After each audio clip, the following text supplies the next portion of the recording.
Здравейте! Аз съм адвокат Росица Кавазова и днес ще говорим за придобиване на имот по давност и каква защита може да бъде осъществена.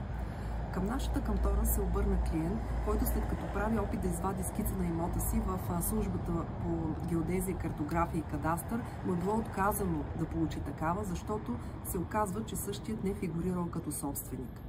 При проверка от нас се оказва, че в кадастъра е вписан другият съсобственик, който междувременно се е снабдил с нотариален акт за собственост по давностно владение и именно този акт е вписан в имотният регистър към Агенцията по вписванията. Това е един много често срещан проблем при имоти в съсобственост, когато единият съсобственик без знанието или участието на другият и в последствие се снабдява с нотариален акт по давност, който удостоверява, че същият е единствен собственик.